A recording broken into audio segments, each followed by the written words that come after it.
And welcome back to another episode of the Baseline Bums podcast. It's your host, Rob, a.k.a. B-Ball Archives, and once again, I got the bums in the house. AJ, Adam, are y'all ready for a really fun Spurs fantasy draft today? I am, and I'm excited that we've started to do a couple different, episodes like this. Spurs draft. It's going to be fun. It's going to be fun to talk about it. Rob obviously rigged the lottery, got first pick. Wonder who he's going to take there. Yeah. Didn't even show us the screen, just showed us the results after. So kind of speculative about what happened back there. Yeah. I'm apparently untrustworthy over here. I guess that's the case. But says, I'm doing the editing, I'm getting the picking, is what he says. Regardless of who has the first pick, we must proceed. So, how are y'all feeling? How are y'all feeling about this draft? I'm feeling good. So, for all the listeners, we're going to do a snake draft of all-time Spurs players, how they were when they actually wore a Spurs uniform. There's been a lot of NBA legends that played for us that were at the end of their career. We're going to be evaluating these guys based on their impact on the Spurs organization, how we felt like they contributed to our team while they were on us.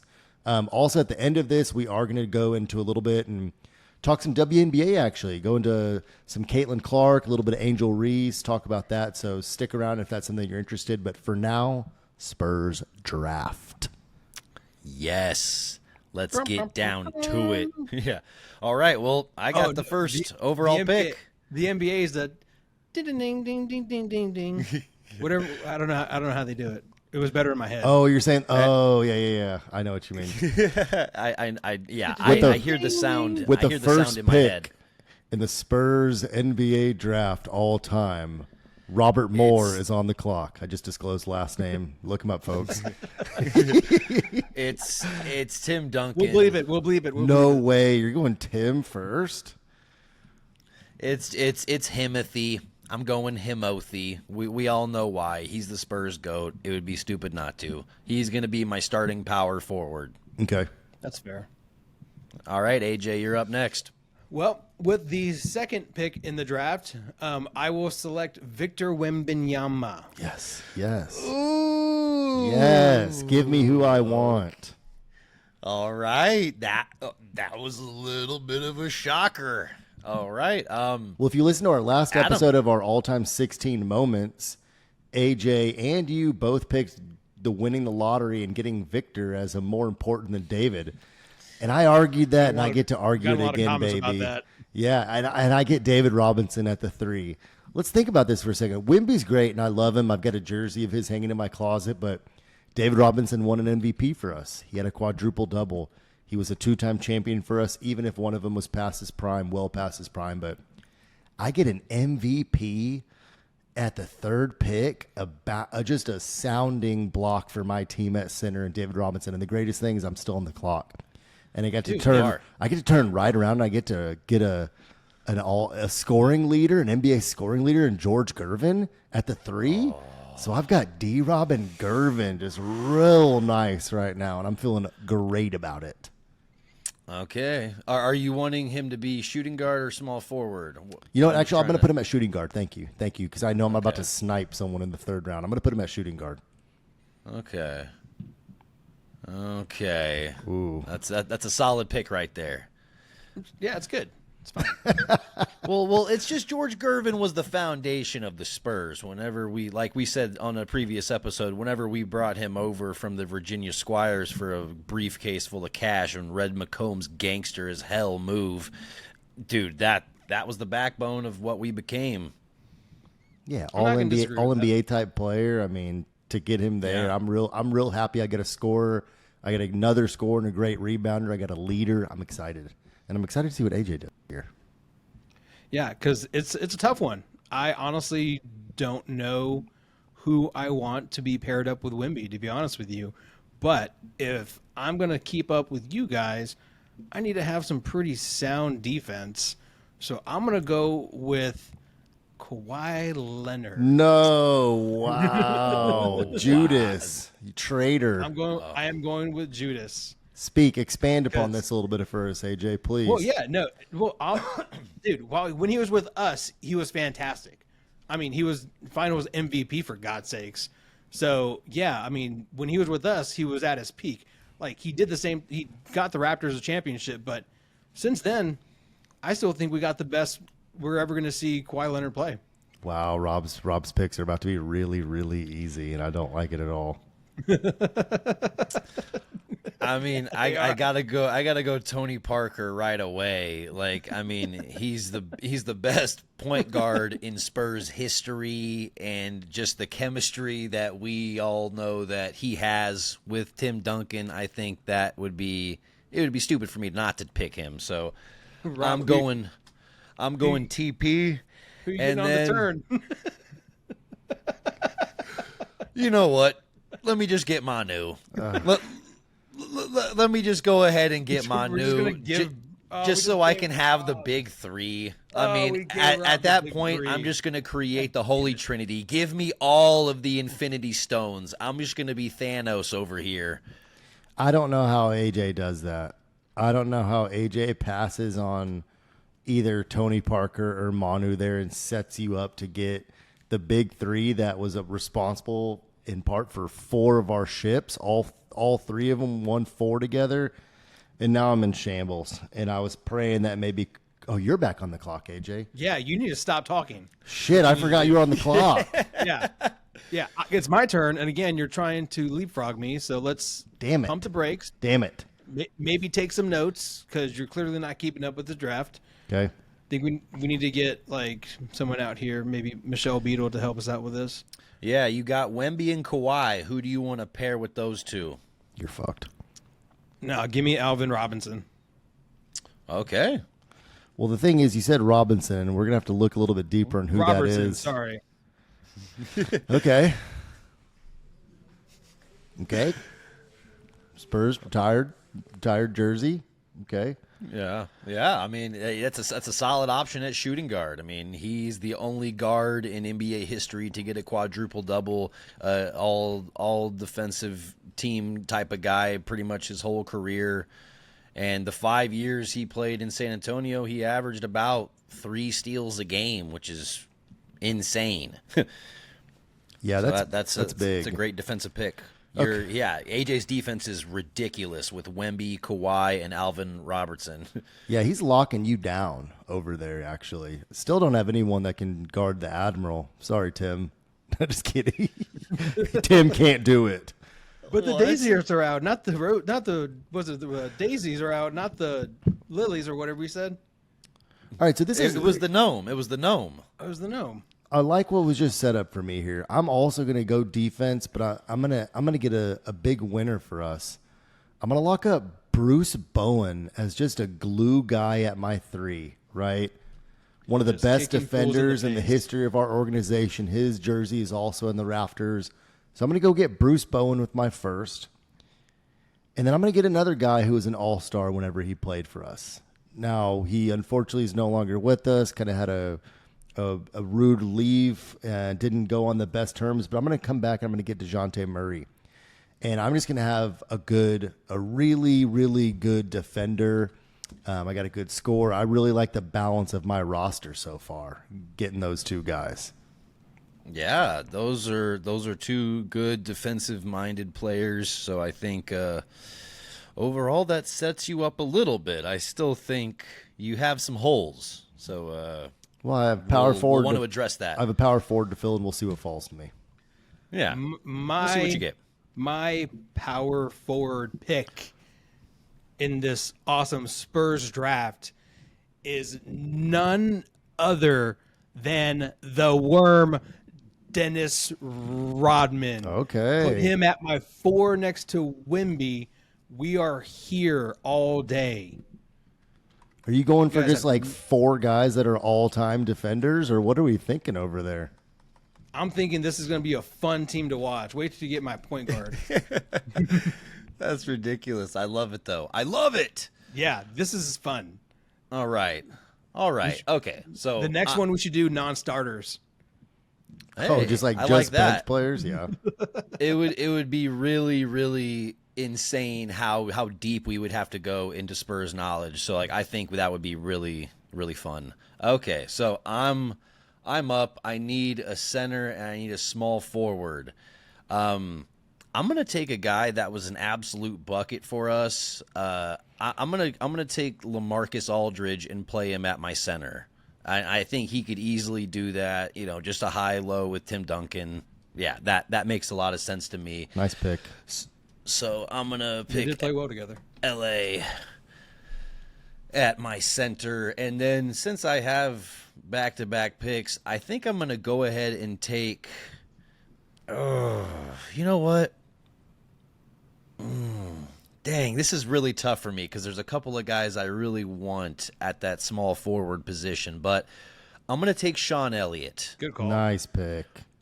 I'm going to take Sean Elliott. I think he's going to be a good just glue guy for this team. He's going to, we all know he can hit big shots. He's the Memorial Day miracle, baby.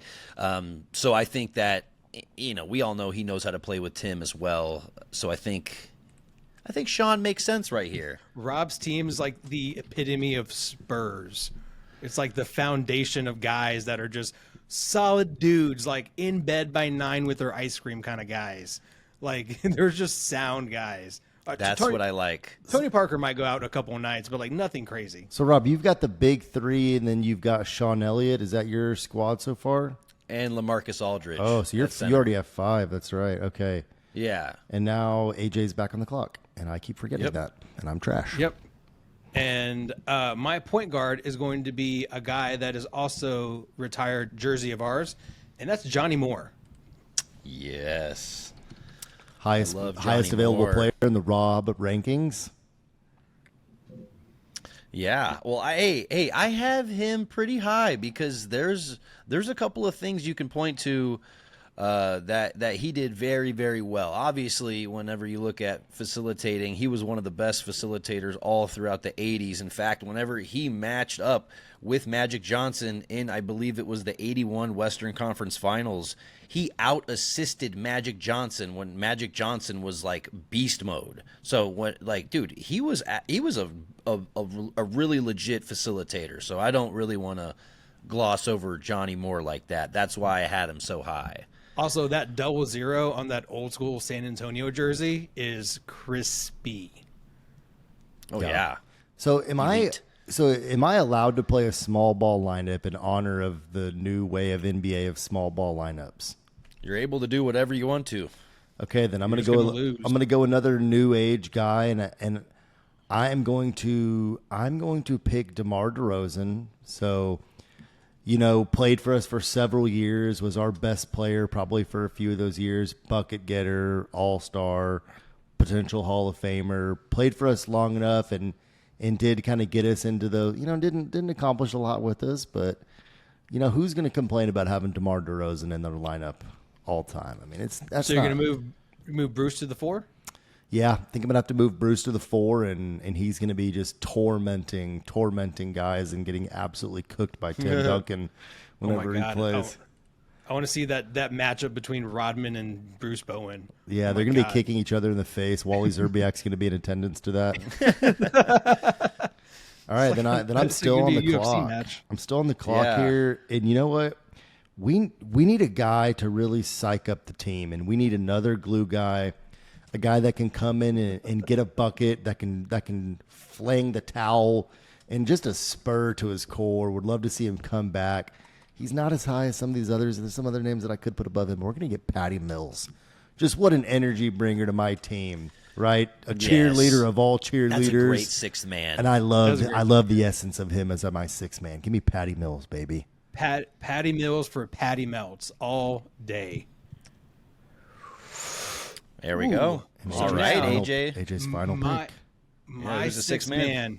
It's someone that's not on Rob's, draft pool index power rankings. It's a guy who is going to play guard, and he is a top 10 Spur in several categories. I think it's like steals and assists, and that is Mike Gale. Anybody? You're fucked now. All of a sudden, you're dust. You're dust. No, Cooked. But for real though, he is ranked top 10 in Spurs all times. I believe it's I think it's like assist and rebound or assist and steals.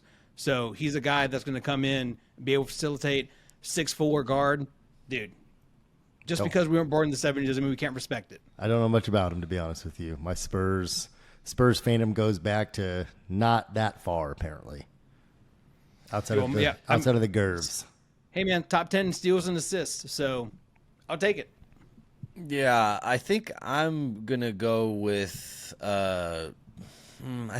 Artis Gilmore. Just as a really solid backup big for his. I mean, I think the few years he played for us, he was about like 16-9 and was close to leading the league in blocks per game. And that was something he did multiple times. And even when he played for us throughout the 80s, like he was a fucking beast, and it was late in his career. And so I think, I got a trio of LaMarcus Aldridge, Tim Duncan, and Artis Gilmore. That's ridiculous. Yeah.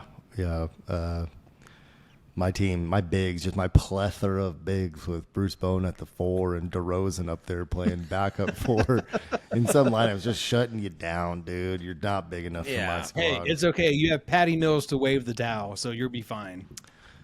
I'm not going to lie. Spirit can do. This draft really, really worked out well for Rob here.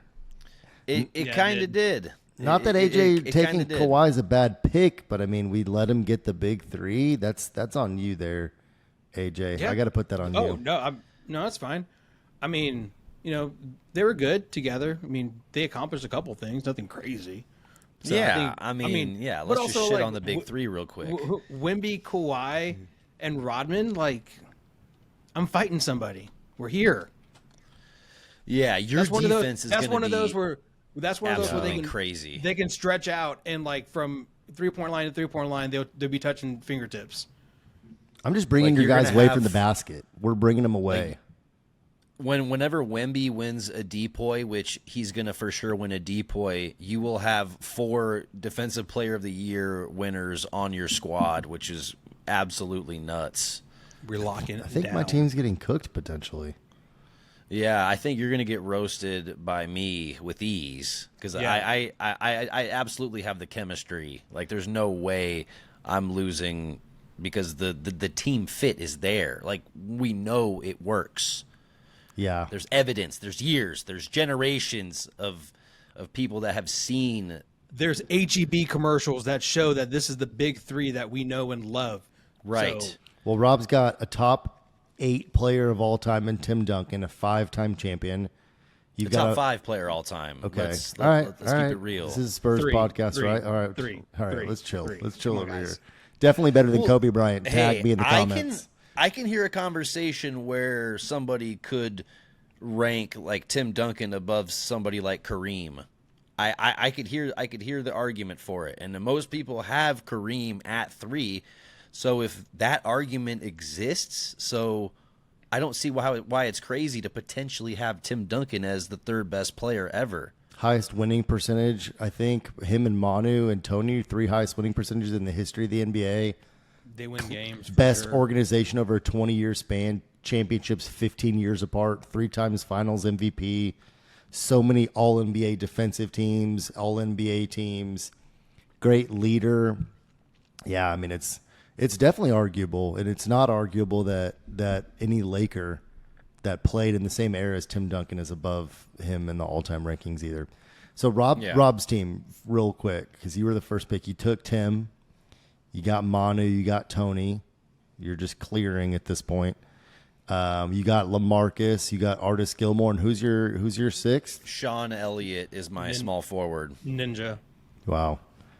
And then I got you have the lists over there, right?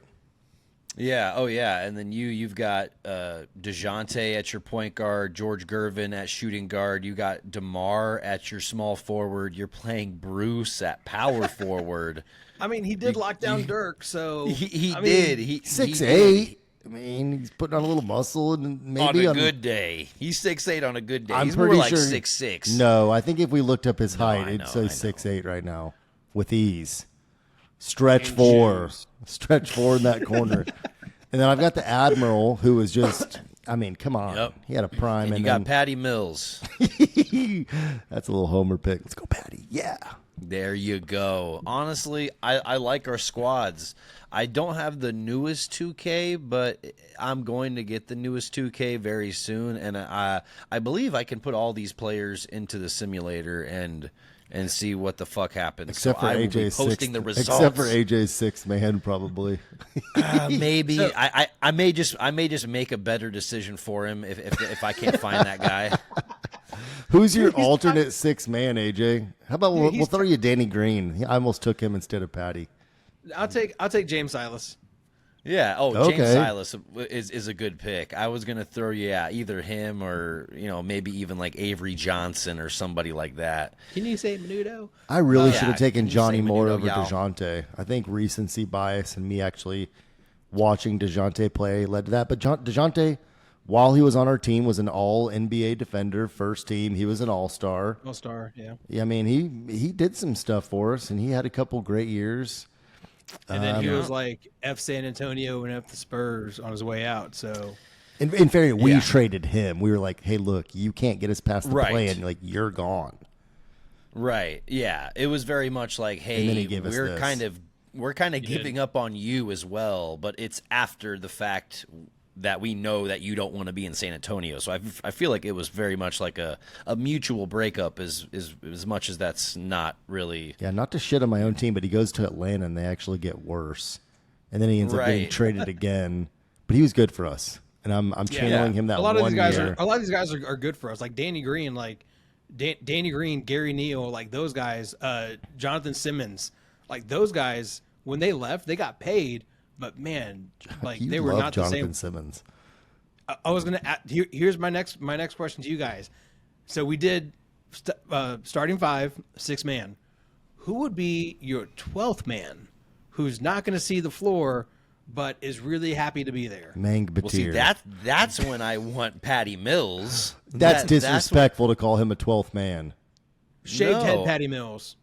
Well, I mean, I'm talking about earlier in the career, Patty Mills, whenever the Spurs were just absolutely rolling and didn't really need Patty Mills, and he was still growing as a player. And yeah, waving that towel, that's who I want as the 12th man. That's what I'm saying. I'm not saying his talent is 12th man realm. Who do you think's the biggest snub from this draft? There was a couple of players that I thought might get some consideration. One of them was James Silas. Mike Mitchell is another guy that I thought definitely was a bucket getter. Chuck Person. Okay. I thought he might. Rifleman? Yeah. I thought somebody might take him as a stretch big. It may have made more sense for you, Adam, but no, I'm just kidding. I mean, I know we've already said his name, but Danny Green is a guy who could have potentially. Yeah. He's a great glue guy, shooter, defender. Could have been a guy that And you know who got buckets for a few years, kind of low key for San Antonio, was Rudy Gay. I'm not gonna lie. No. No. Yes, he did. For 5 years, he put up double-digit points. That's more than so many of other people that we've been talking about. And a couple of the years were, kind of mid-efficiency at best. But he was there with the volume. Well, he was certainly there on the team, being really slow and past his prime. But I think we Rudy really Gay missed slander. I think we really missed an opportunity to throw in Dick Jefferson on this draft because he was so great for us. Right. He was not a complete letdown at all. Weren't we? That was like Biggest- a Not at big all. signing for us. Yeah, Right. biggest letdown of all time. Yeah, I just came in and was washed. I don't know. We've had some pretty bad draft picks who I thought were going to be solid, and we've ended up kind of shitting the bed with them. So James Anderson, yeah, James Anderson. Jeremy Sohan. That remains to be seen. But like Josh Primo is a great example. Whenever I see Alperen Şengün taking the pick right after him, it's just like, oh, we could have had a really elite young front court option to build around with Wemby, and that would have been just perfect. But no, I have we the have receipts between someone me that's and not on the team Ty, anymore. actually, of talking about how I wanted Şengün. thought his footwork just looked so good, and we go with a guy who didn't even play. He was the 6th man for Alabama. Comes into the NBA requesting hand jobs regularly from doctors and in closed session, and then he's gone the next minute. Yeah. The Deshaun Watson of the like, Spurs. Bro, and look at Deshaun Watson now. He's just cheeks. Yeah. And then look at Primo now. It's just not like, even hey. in the league. He's squeezing cheeks. Right. Just like trying to expose. Steven Jackson could have been picked. What about Steven Jackson? Yeah, dude, Stack 5 would have been good. I have Stack Jack on the list. Dude, I just realized something. What? Purdue. I really we all three just let Avery Johnson go undrafted. I picked Patty Mills over Avery. Bro, I mentioned Avery Johnson earlier. Twice. I don't know what happened. And he's on this list. No, I know. I don't know how I didn't pick him is what I'm saying. I don't know either. I know how. What a leader. I know how. How? We don't, because I don't draft traitors. Oh, like you're saying you drafted Kawhi in the 2nd round over Manu and Tony. What? I don't draft traitors. Like you literally bypass around them. A traitor. Nah, dude. Cool. I can't even defend that. Yeah, dude, you gotta wear that. You gotta wear that comment. Oh man. Oh my goodness. Can we clip that? Is that going to even make a clip? Can you edit that in a way to where we could please drag him after he says that? Lets you get the big 3 by taking Kawhi over Tony and Manu? Oh, yeah.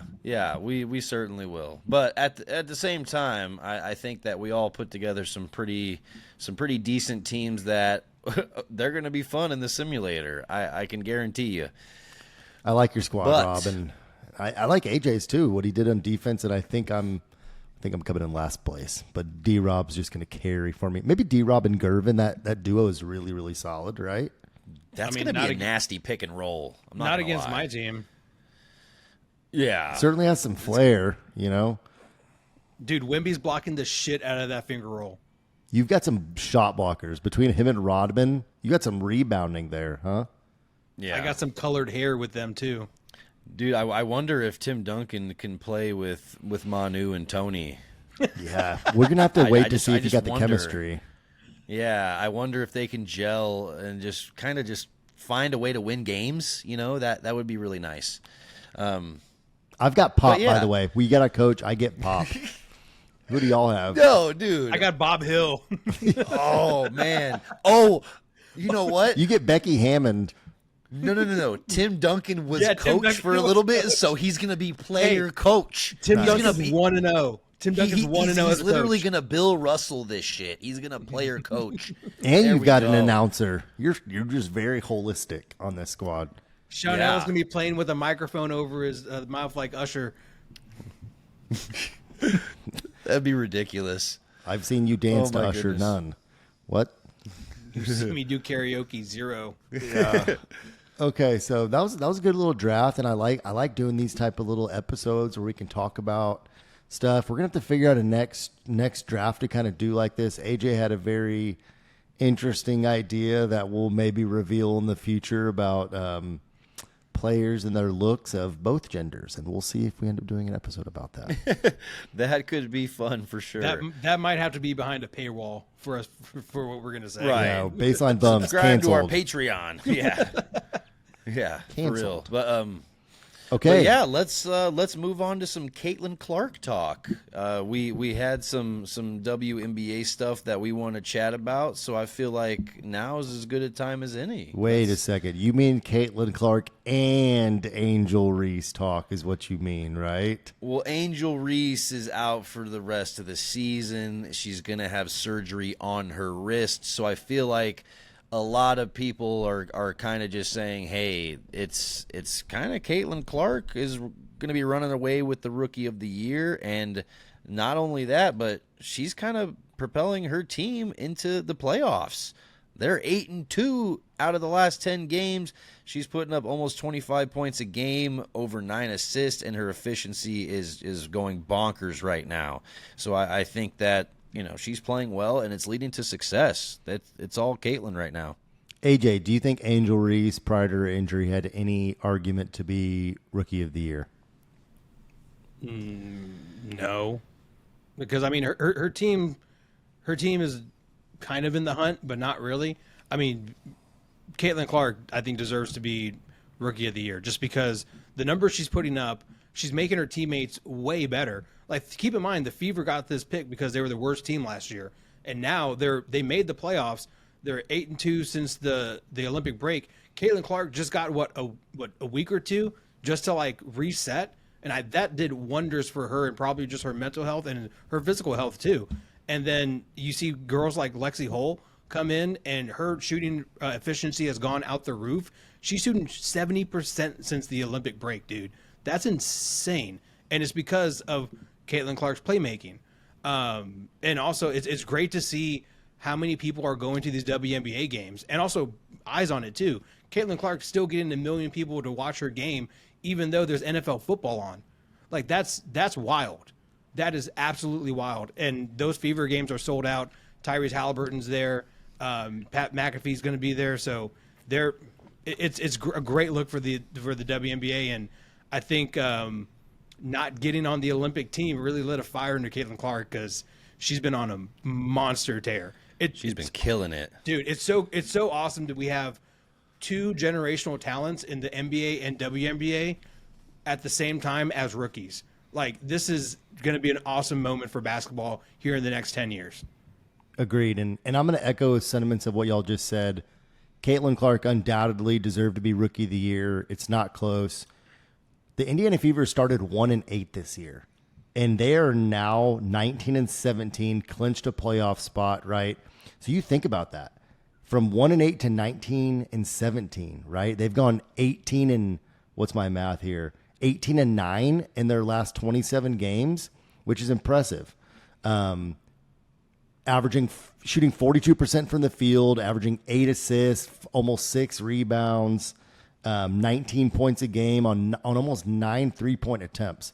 Versus you look at a girl like Angel Reese, which, you know, people shit on her, all those clips going around of her rebounding her own miss. I'm sorry. Yes. Would I like her to make more of her layups? Absolutely. But that's also something when you see a girl that aggressive that you got to love and you got to want that type of fire on your team, averaging almost over 13 rebounds a game, breaking the all-time rebounding record as a rookie, the all-time double-double record. Even if she's stat padding, there's been opportunity for any woman in the history of the NBA to stat pad. And this is a girl that I've hated on in the past, but like, much respect to her for that dog in her. She really does have that dog. It's not easy to rebound your own shot, even if you miss it. I don't care what people say. And for her to be a rookie and not have a crazy amount of athleticism, to be honest, lot of respect for her. But Caitlin's presence on the game is just wild, top notch. Absolutely. Yeah. And I agree a lot about what you said about Angel Reese. Like, there is some plays where she is missing right to herself, and it almost seems like she's wanting to get 2 or 3 rebounds before she gets a bucket, and that she could finish it a little bit earlier if she wants to, almost like a Moses Malone approach. But hey, Moses Malone was able to get a couple of MVPs based on that kind of very similar play, so she may end up doing the same thing. But at the same time, I think that when I'm seeing Caitlin Clark play right now, it's amazing, but I also feel like there is still some big faults right here. Like, there's still some things where, you know, out of her last 10 games, 7 of those games, she's had 7 or more turnovers. And so even though she's distributing very well, I think that there's still some really sloppy mistakes that she's making, and it's areas where, of course, I think she's going to improve that in the near future, but it is improvements that need to be made if you're going to take a team into the postseason and get a dub against proven vets like Asia Wilson and Brianna Stewart, and teams led by those vets. Yeah, fair. But to AJ's point earlier about our rookies, right? Reese breaks the double-double record. Caitlin Clark is the first rookie in the history of the WNBA to get a triple-double. She got her second. She broke the all-time single-game record of assists with 19. We're seeing the women's game elevated to another level, and a lot of that you obviously do have to contribute to Caitlin Clark. on her away games, whenever she is visiting another team, that team's attendance goes up by 87%. There's a statistic that has been done. They have tracked total attendance of all WNBA games and have attributed exactly 33% strictly to Caitlin Clark. 1/3 of every fan that shows up to game, not just her games, any game, is there because of Caitlin Clark. So I think that the WNBA is finally, this is something that they needed. Just like any sport, there's been a catalyst to help that sport grow. In the NBA, you had Magic and Larry, and then you had Michael Jordan come along a little bit later. You've had LeBron even take it to new heights. You had Gretzky in the NHL, right? And now you have Caitlin Clark and even to a certain degree Angel Reese, but mainly Caitlin Clark in the WNBA. And I'm excited to see their future and for them to start getting bigger contracts. It's exciting for them, and I'm happy that the WA has gotten to this point. They need to stop trying to hurt the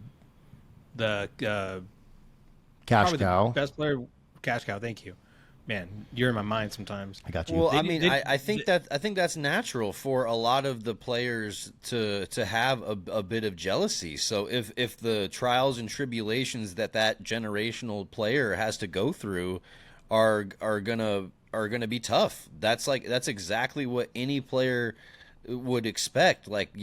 They had the Jordan rules. Whenever we look at the bad boy Pistons, whenever Jordan came in, it was foul him and hack him as soon as he gets into the lane. A lot of fights. And I'm not saying that Caitlin Clark is necessarily on that level, but when you see a number one pick that's dominating in this kind of way, especially when it's leading to wins, I mean, you're going to do anything and everything to try to rattle them. So I'm not surprised she's being fouled. I think that she's taking the physicality and using it as like a chip on her shoulder, because I think that she also has that dog in her.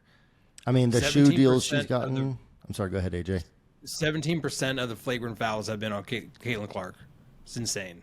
And I'm pretty sure I saw a statistic that 2/3 or more of the flagrant fouls against Caitlin Clark have come from the Chicago Sky, which is wild that's fueled a little bit. You got to fuel that. And then you have Angel Reese come out the other day saying, "Oh, we're going to play on the same team at some point." That's happening. I don't know if you're thinking USA team or you're going to come pair up with Caitlin Clark. I don't think she's circling you necessarily of I need to go play with Angel. But right. But hey. Right. No, I agree. I think that she's probably saying that they're going to represent Team USA together at some point. I think that's probably what she's referencing. Probably. I don't think that she wants to spend an entire season with her, given how much they've been pitted against each other in the media going back to college. Yeah, but that's the best storyline in wrestling, man. When the enemies come together, they make the best tag team. So, just saying. One thing I love about Caitlin is she doesn't acknowledge any type of rivalry. She doesn't speak to the media. She just shows up and she plays. She fights through all of it. That's something that you got to respect about her too. Yeah, well, I mean, there's not a rivalry. I mean, she's stepping in and she's proving why she went number one overall. She's immediately turning that team around, and it's tangible. There's tangible proof as to her success. And even though Angel Reese is definitely proving really, really potent in certain areas of the game, both defensively and on the rebounding side, offensively and defensively, both things that you can have a long career based around just those two things. And so and I think that both of them are going to be all-stars. But whenever I'm looking at Caitlin Clark, she's doing things that are generating and initiating offense. And that is something that's very, very hard to do, and she's doing it at an elite level right out of the gate. That's brilliant.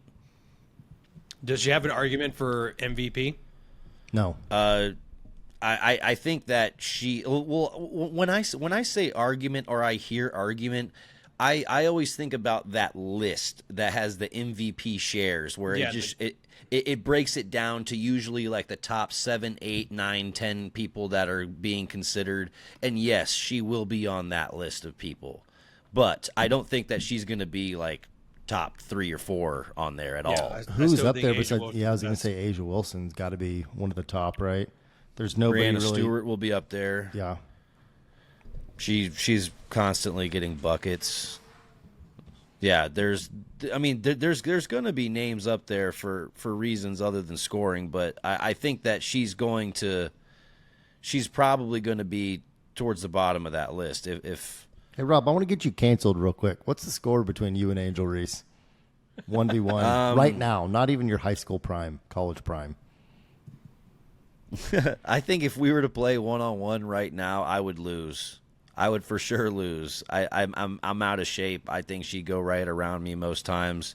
I think that I would definitely get some buckets on her just because I'm a couple inches taller and I'm like probably 70 pounds on her. What's like, the score? I mean, Not 70. God, no. yeah, I mean, I'm 230. What do you think Angel she weighs? Reese isn't a $160. She's like 6'3". I mean, I don't know. We're going to talk about. Golly, are you women's weights hitting on her, podcast? bro? You have a girlfriend. You're trying to call her that skinny? Chill, dude. You're Bruh, I don't cooking know. her, I think. No? Am I crazy? No, I'm losing. I mean, at the end of the day, she is a professional athlete. So Right. Professional basketball Yeah. player. I don't know about athlete, but She's gonna have to hit layups though, and she's gonna have to hit some jumpers. She's gonna have to finish. AJ, what's your score against Caitlin Clark? Zero. Absolutely zero. Yeah. I have no chance against any of these women in the WNBA. I remember Zero. me saying in whenever I was in my athletic basketball prime that I could put up some buckets against Caitlin Clark. I don't think I could, actually. I think I'm going to take that back. No, you could not. But I'm going to stand on the You argument could not. that she couldn't be a D1 basketball player at least at a high D1. Maybe I've softened my stance on this because your stance, Rob, going back months was that you thought that maybe she would struggle at the highest level of D1, but that you do think she would be a D1 basketball player if she transferred over. Yes. Without a doubt, she would be. I think that you're overrating some of these D1 players that are not getting minutes because you just see the 6 or 7 guys in the rotation. And it's like, dude, some of these guys that are on that squad, Caitlin is cooking. Like she would flambe these guys on an open fire. And I just know that because a lot of these guys, they're not good defenders. There's maybe 2 or 3 guys on the D1 on a decent D1 team that are going to be halfway decent defenders. You give her some space within fucking 26, 27 feet, she's cash. Like she's shooting farther away from the rim than Trae Young, than Steph, than literally fucking anybody. I don't know about than Steph, but maybe not. No, she is. No, she is. Like she's No, shooting further away. that was a legitimate graphic that was getting shown around. Average 3-point distance, she was the farthest out of anybody, NBA or WNBA. Ever? I will put that. No, just recently, but it could be ever. I don't actually know. I'll put the graphic right here. Steph a few years back was pulling some deep ones, and maybe that's why AJ said that she would be an NBA starter. I'm just kidding. He never said that. He was like, what did I say? No, because she would have to defend. Who would she defend? Yeah, what I was going to say is like, think about, so we went to Texas Tech, right? Think about our basketball team when we were in college. Like, she would cook probably the best player on that team. And I can't name any of them because we were so bad. No. I don't think she would cook the best player on. Was Andre Emmett before us, or was he? That was before. Andre Emmett was before us, and she's Tech not team cook- circa 08 to 2011. garbage, hot garbage. I we're can't name the anyone. doormat of the Big 12. Yeah, still are. No, I'm just kidding. No, I'm we're just not. kidding. Hold the same record. We'll- as We're Baylor. here. We'll get We're to that in here. November. Yeah. Okay. Well, Well, yeah. I mean, I think we're not doing well against either of them at all. yeah. No. We're getting cooked, guys. Okay, I mean, I got even though one. I'm a I got former one. college basketball player, I'm still getting roasted. All right, what if it's all 3 of us versus Caitlin Clark and Angel Reese? Like 3-on-2? Oh, yeah. 3-on-2. Oh, yeah, we're winning 3-on-2 easily. I don't 'Cause, know yeah, that we would are. just- I watched AJ play recently, and I was very, very disappointed. honestly, I'm a I would. distraction. Well, no, y'all would just screen for me constantly. We're doubling y'all Caitlin.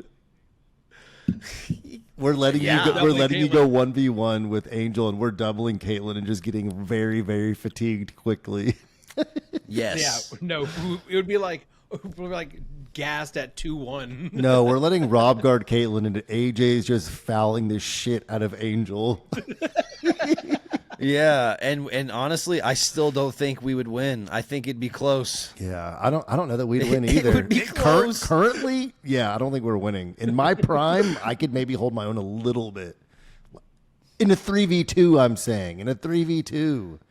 I like how you're like painting yourself as a lockdown defender. No, I'm just saying, like, whenever my knees functioned and I could jump, like, my three's still there. I'm actually, right after this episode ends, I'm flipping this computer down and I'm going to go hoop right now where they call me Unk because I'm just pulling. Well, there you go. All right, Unk. Let's for you, let's AJ. get you some shots up. That's a gross nickname. You need to reevaluate that. Unk, Pops. Unk, like Uncle. I'm the old guy out there. I'm playing with a bunch of high schoolers. I was thinking like douche, Thank you. ass. Yeah, you should have passed me the ball in the cruise. I'm just going to say that again. You should have passed me the ball. I was open. Gosh dang it, guys! I'm gonna have to fucking I was cut drunk like when I all said this that. out. Let it in. Keep it in. Yeah, I may. Keep that hand job one and two. We'll see. We'll see what makes it. All right, guys. we're getting off track a little bit, listeners. Hopefully, you enjoy the banter a little bit. But yeah, I think that about does it. About does it for WNBA talk for the Spurs snake draft. Wouldn't you say? Yeah, that was certainly a fun episode. I mean, I definitely want to do some more WNBA topics in the future and definitely some more Spurs related games. So ultimately, I think there's going to be more episodes like this in the future. Yo. Well, the nice thing is yeah. we are how far away from preseason NBA basketball? Are we a Less month than a out? Less than a month out? Less than a month. Yeah. It is around the corner. Knock, knock, knock. We are here. And Wimby is in Costa Rica having a great time, it looks like. Oh yeah, we're on the horizon of the best time of the year. Yeah, so here in the near future, we're going to be able to bring you some live topics. Obviously, you know, we're doing some cool discussions now. We might even do a little WNBA postseason once we get there. I think there's 5 regular season games left for them. If you're still listening, we appreciate you guys. Thank you all for coming along this basketball journey, listening to the Baseline Bums. We're just 30 dudes that like basketball, that like the Spurs, and like talking about it with you guys. So And we like tacos. if you are a guest and you are not currently subscribing to us, hit the follow button, whether you're watching us on YouTube, Apple Podcasts, if you're seeing a short of ours, whatever it may be. Give us a like, give us a follow. Baseline Bums Podcast on TikTok, Baseline Bums Podcast on YouTube. We got the Baseline Bums page on Instagram. Give us a follow, show us some love. We appreciate you guys for listening.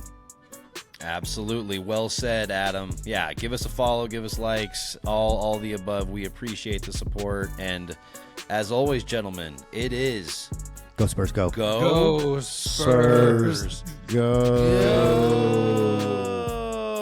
Go. Somebody in San Antonio needs to get Chris Paul a taco.